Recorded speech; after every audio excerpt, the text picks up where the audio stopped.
Baik, bismillahirrahmanirrahim. Assalamualaikum warahmatullahi wabarakatuh.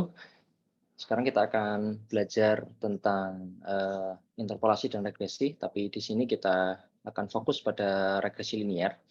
Jadi kita berangkat dari cerita sebuah data di sini, di mana kita punya data seperti ini ya, ada data usia, ya, kemudian ada data tinggi. Jadi ini tanaman gitu. Tanaman yang dia diobservasi pada minggu pertama tingginya sekian senti, minggu kedua sekian senti dan seterusnya. Nah, dari data ini itu kita punya pertanyaan ya. Nah, bagaimana memodelkannya gitu, atau merepresentasikannya? Di sini kita representasikan data itu ke dalam bentuk sebuah diagram kartesio seperti ini, di mana sumbu X ini ya, dia adalah merupakan usia, kemudian sumbu Y-nya ini adalah tingginya. Tadi data yang bentuknya tabel tadi kita representasikan ke dalam diagram kartesio seperti ini. Lalu muncul lagi pertanyaan gitu ya. Bagaimana kita mendapatkan kurva terbaik untuk memodelkan data ini? Apakah kita buat garis lengkung atau garis lurus atau seperti apa? Atau semua garis yang kita buat itu melalui titik-titik ini? Nah, ini bagaimana kita menemukan kurva terbaik yang mewakili atau merepresentasikan data ini. Di sini ada dua model ya. Yang pertama kita bisa modelkan dengan straight line, yaitu garis lurus. Di mana garis lurus ini harapannya nanti dia akan mengeneralisasi data-data yang ada di diagram ini. Oke. Jadi ini semua garis ini merepresentasikan kondisi data yang kita punya. Kemudian yang kedua, kita juga bisa modelkan dengan membuat garis yang semua garis ini melalui titik-titik ini. Jadi tadi kita punya titik 1, 2, 3, 4, 5 gitu ya. Nah, ini semua garis yang kita buat ini melalui titik-titik ini. Ini ada dua pendekatan tadi ya. Yang pertama adalah garis lurus, kemudian yang kedua kita bisa membuat garis yang melalui semua titik atau semua data kita. Baik, dari dua representasi tadi, ini apa gitu? Apa yang kita sebenarnya kita tuju, apa yang kita lakukan gitu ya. Di sini kita mengenal istilah namanya curve fitting atau pencocokan kurva. Apa itu pencocokan kurva? Jadi pencocokan kurva ini di sini disebut sebagai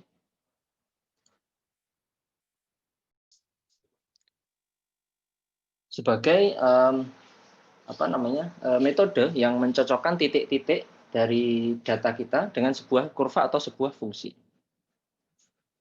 Di mana dalam metode numerik ini disebut curve fitting. Jadi ini kita menggunakan pendekatan numerik, di mana curve fitting ini adalah mengekspresikan suatu apa namanya pencocokan data point dengan apa namanya dengan sebuah kurva atau sebuah fungsi. Jadi si fungsi ini nanti ya dia akan merepresentasikan data kita. Itu. Jadi sekali lagi pencocokan kurva ini adalah metode di mana dia mencocokkan titik-titik data dengan sebuah kurva atau fungsi di sini. Baik, kita mengenal dua pendekatan. Yang pertama ada regresi, yang kedua adalah interpolasi. Apa perbedaan antara regresi dengan interpolasi? Jadi secara umum di sini kalau regresi ini biasanya ada yang namanya error begitu. Di mana tidak semua titik ini harus dilalui. Jadi tidak mesti ya titik-titik ini discrete point yang kita punya di apa namanya diagram kartesius tadi itu selalu dilewati oleh garis. Jadi kalau kita lihat tadi di contoh ini kan tidak semua titik terkena garis lurus ini. Ini kalau regresi seperti ini, sehingga nanti ada yang namanya error. Error itu apa ya? Nanti di sini antara nilai sebenarnya dengan nilai prediksi. Ini ada selisih begitu. Ini juga ada selisih begitu. Ini juga ada selisih. Ini ada selisih. Nah, inilah yang disebut dengan error. Kemudian kalau yang lain, yang kedua yaitu tadi kita punya apa namanya, di sini interpolasi ya. Nanti kita lihat bedanya apa. Oke, ini adalah contoh regresi, di mana kita lihat di sini tidak semua titik ya kena gitu ya. Dan ini ada dua macam nih, kita punya yang bagian kiri ada linear regression, di mana garis yang kita buat di sini adalah garis lurus. Yang kedua adalah polynomial regression, di mana kita punya sebuah kurva begitu. Tapi di sini kita ingat lagi kalau regresi itu garis atau kurva yang kita buat tidak melalui semua, tidak mesti ya melalui semua titik yang kita punya di sini. Selanjutnya kita bahas tentang interpolasi. Jadi kalau interpolasi ini secara data itu lebih precise. Maksudnya precise ini adalah ketelitiannya tinggi. Jadi data kita itu ya tepat begitu. Sehingga di sini fungsinya atau kurvanya itu dibuat melalui seluruh titik. Jadi kurva ini selalu nabrak ya titik yang kita punya. Nanti insya Allah kita akan pelajari kemudian. Jadi intinya seperti itu. Kalau secara gambar seperti apa? Nah ini kita lihat. Lain hanya dengan regresi tadi, di mana di interpolasi ini kita lihat semua kurva ini ya, nabrak data-data poin yang kita punya di sini.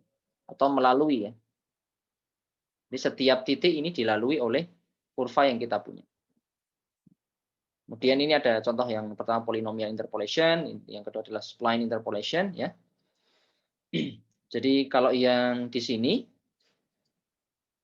juga sama, ini semua melalui, tapi kita lihat di sini ada fungsi yang berbeda. Kalau di polynomial interpolation di sini ini adalah satu fungsi. Ini satu fungsi sendiri. Akan tetapi kalau yang ini, nah ini setiap titik satu dengan titik yang lainnya ada fungsi sendiri. Titik ini dengan titik ini punya fungsi sendiri. Ini dengan ini ada fungsi sendiri, dan ini juga ada fungsi sendiri. Ini ya, spline interpolation.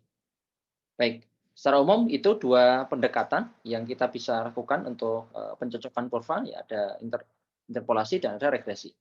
Dimana kalau interpolasi ini melalui semua titik, kalau regresi ini tidak pasti, tidak pasti semua data kita dilalui oleh garis atau kurva. Baik, kita sekarang fokus kepada regresi linear, dan saya yakin teman-teman sudah familiar juga sudah belajar di mata kuliah pembelajaran mesin ya. Atau mungkin fundament sains data lebih tepatnya juga.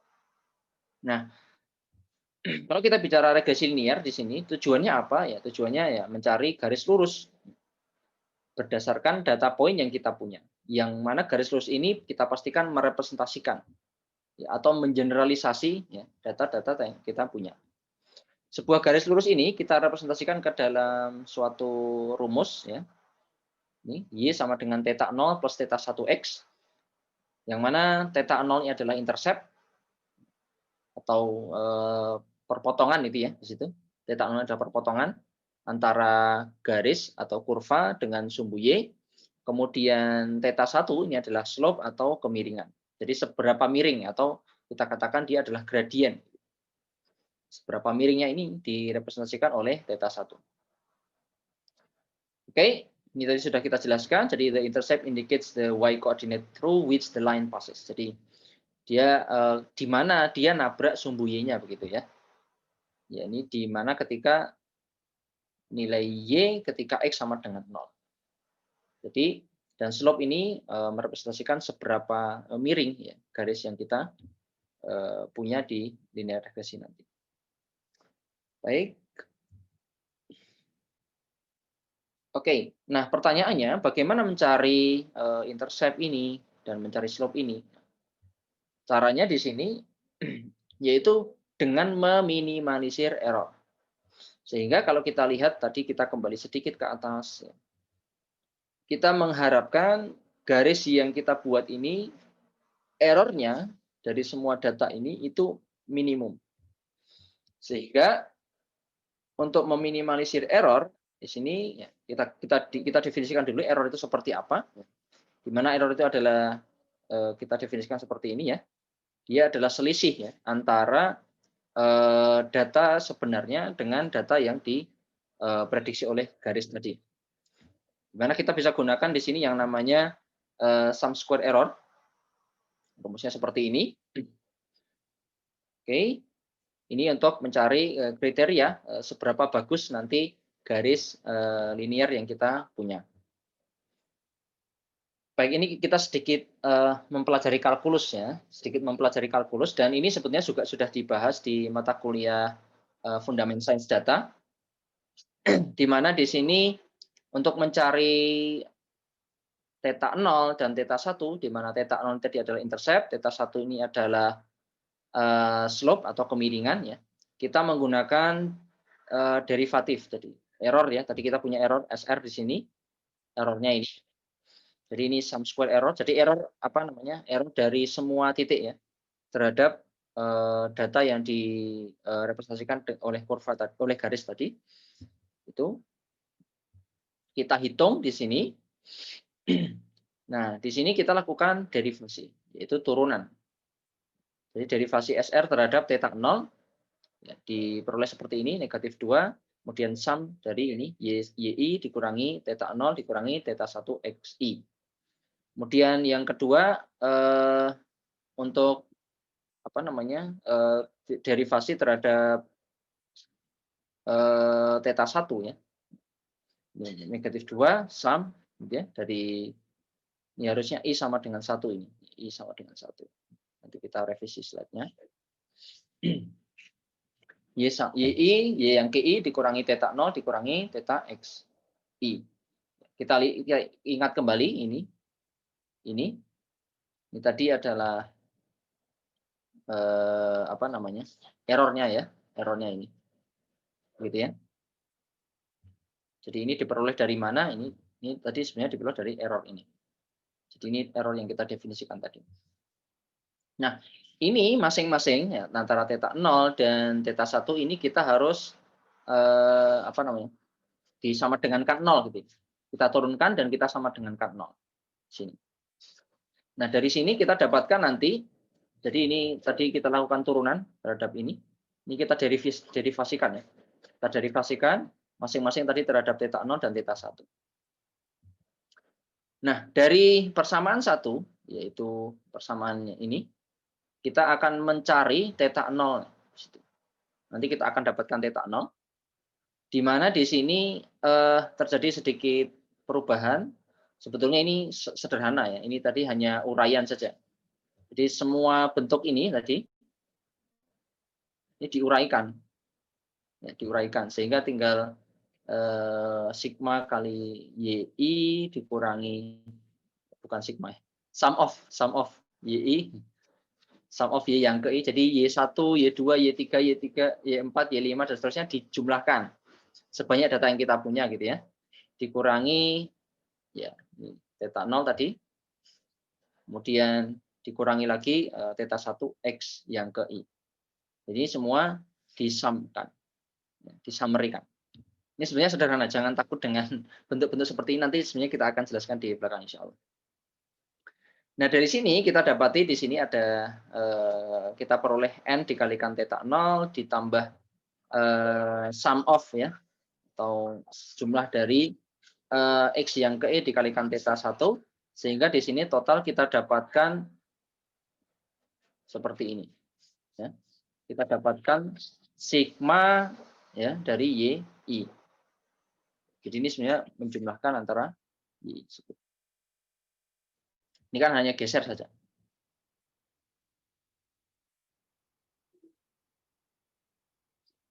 Oke. Jadi ketika digeser seperti ini ya, kita lihat bahwa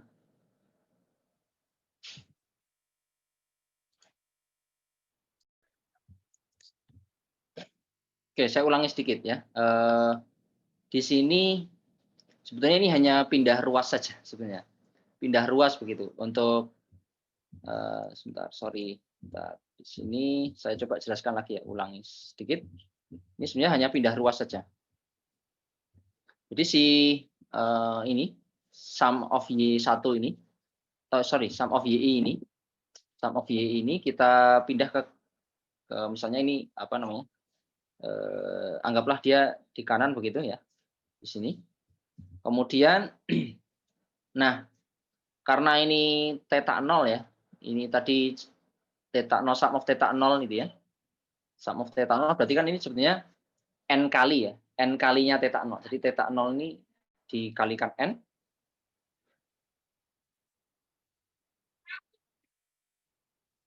Kemudian tadi tandanya negatif ini. Sekarang jadi positif kan ini.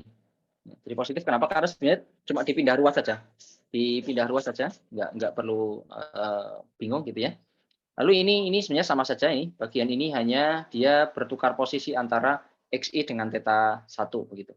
Sehingga sebetulnya di sini kita dapatkan bahwa sum of Y yang ke I itu kita dapatkan dari N kali theta 0 dijumlahkan dengan sum of XI dikalikan theta 1. Kurang lebih seperti itu. Selanjutnya, oke, semoga bisa dipahami. Selanjutnya yang kedua dari persamaan 2. Jadi kita tadi punya 2 persamaan ya. Dari persamaan 2 ini kita dapati bahwa bentuknya diuraikan seperti ini. Yang tadinya ini ya, sigma YI kurangi theta 0 kurangi theta 1x1 dan seterusnya ini. Kemudian dikalikan X yang ke I ini. Ya, itu dijabarkan sehingga kita dapati bentuknya menjadi seperti ini. Ya. Di mana ini XI, YI ini ya, sebenarnya kan perkalian antara ini ya.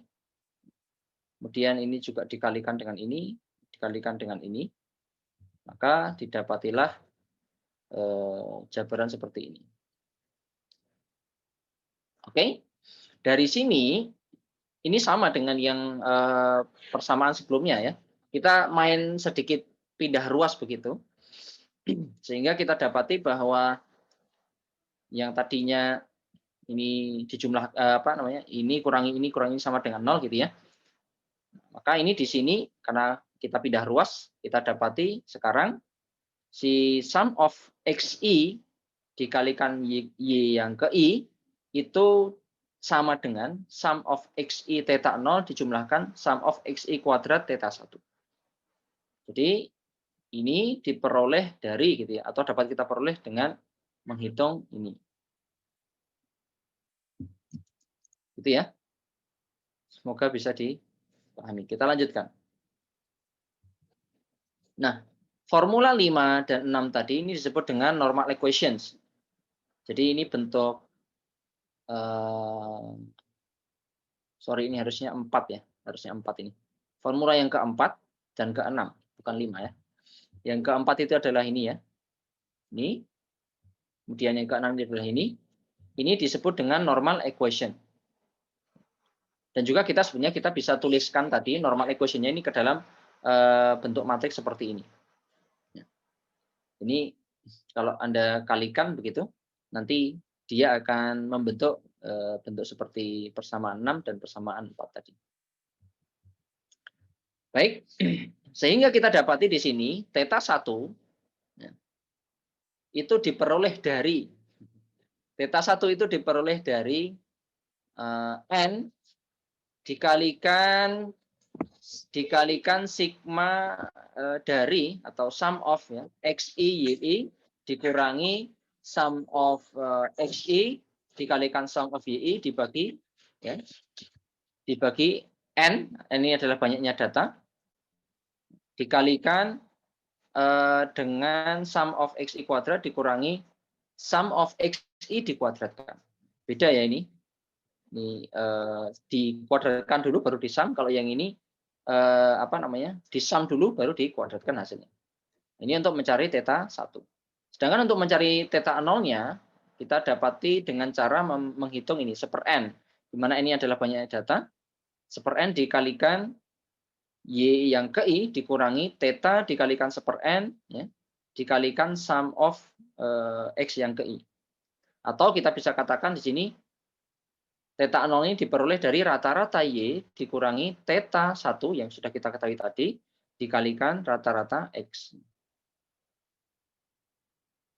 Baik, kita lanjutkan sedikit ke contoh soal. Semoga dengan adanya contoh soal ini rumus-rumus yang tadi seakan-akan membingungkan, ini bisa sedikit lebih mudah. Kita punya sekarang 7 ya, N-nya adalah 7. Kita punya 7 data. Oke. 7 data ini ya, ada XI dan YI di sini ya. Ini X-nya 1 sampai 7, Y-nya ini bervariasi begitu. Dan 0,5, 2,5 dan seterusnya. Coba kita lihat solusinya di sini. Jadi kita repot-repot dengan rumus segala macam itu untuk apa sebetulnya? Ya dalam rangka mencari model regresi linear kita berdasarkan data ini gitu ya. Oke, kita coba lihat satu persatu di sini. Kenapa kita butuh XI kuadrat? Kenapa di sini kita butuh XI, YI begitu? Karena kita tadi ingat bahwasannya kalau kita punya apa tadi? Punya theta ya, punya theta 1 kemudian punya theta 0 gitu ya. Itu kan pasti membutuhkan elemen-elemen ini. Dan ini nanti juga kepakai ini semua elemen ini. Ya. Oke. Kita sedikit review ya. Theta apa namanya? Theta 1 itu diperolehnya dari mana tadi ya? Itu sorry, ini adalah N ya. N, kemudian sigma. Nah, di sini ada XI ya, YI kan. Nah, ini kita baru kerasa nih, oh kita butuh XI YI. Berarti ini kepakai kan. Nah, sigmanya dari mana? Nah, ini sigmanya. Kemudian dikurangi tadi sigma XI dikalikan apa? YI. Dibagi N ya, dikalikan sigma X yang ke I kita kuadratkan. Oke. Dikurangi sigma atau sum of ya, XI dikuadratkan. Nah, dari rumus ini kita baru kerasa, oh kita butuh tadi XI dikalikan YI gitu ya. Kita butuh ya masing-masing tadi. Sorry, ini kurang sigma di sini. Nah, kita butuh sigma XI, ya kan? Kita butuh sigma YI di sini. Kita butuh XI kuadrat, gitu. Nah, dari sini kita coba sekarang lihat ya, bagaimana kita bisa dapat theta 1 tadi. Oke. Kita dapat theta 1 dengan cara seperti ini. Ada 7. 7 ini dari mana? 7 ini tadi adalah N-nya ya. Kita punya data sebanyak 7 buah. 7 item. Kemudian 119,5. Kita ingat 119,5 di sini adalah sigma X yang ke I dikalikan YI. Ya, ini adalah sigma XI ya, kemudian YI. Di sini ada 28. Apa 28? 28 di sini adalah ini. Ya. Ini kita ulang lagi ya biar ingat. Dia ada 24 di sini. Apa 24? Sigma dari YI. Oke. Kemudian sini ada 7. Masih ingat 7 adalah N, ya kan? 140. Apa 140? Nih. Ya. Ini adalah apa tadi? Sigma dari XI kuadrat. Kemudian 28 kuadrat. Ini kan 28 tadi kita punya mana 28 nih. 28 ya. Ini adalah sigma XI kemudian baru dikuadratkan. Nah, diperoleh hasil sebesar ini 0,8393. Lalu yang theta 0 ya. Theta 0 di sini kita lihat 1/7. Ini kan rata-rata sebenarnya. 1/7 kali 24. Dia rata-rata dari apa? 24 di sini. Nah, ini jumlah kan.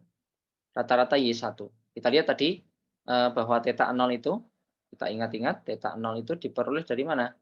Dia diperoleh dari rata-rata Y kita kurangi ya, dengan theta 1 ya, dikalikan apa? Rata-rata X kan gitu. Maka ini 1/7 kali 24 ini adalah rata-ratanya Y ya. Kemudian 0,8 ini tadi adalah theta 0, theta 1. Jadi jelek itu. Theta 1. Nah, 1/5 kali 28 ini tadi adalah rata-ratanya X. Ya, rata-rata X. Dan kita dapatkan nilainya adalah 0,07 sekian, sekian, sekian. Sehingga kita punya model regresi Y sama dengan 0,7 sekian, sekian tambah 0,8 sekian, sekian X. Oke, kalau kita gambarkan kurang lebih seperti ini garisnya, dan kita lihat ini tidak semua titik terlewati oleh garis ini ya. Dan kalau kita tanya yang namanya error itu mana ya? Error itu ini tadi, selisih ini. Selisih ini ya. Selisih ini semua. Ini adalah error ya. Oke. Baik, ini saya kira materi tentang regresi linear. Semoga Anda bisa memahaminya. Dan terima kasih. Assalamualaikum warahmatullahi wabarakatuh.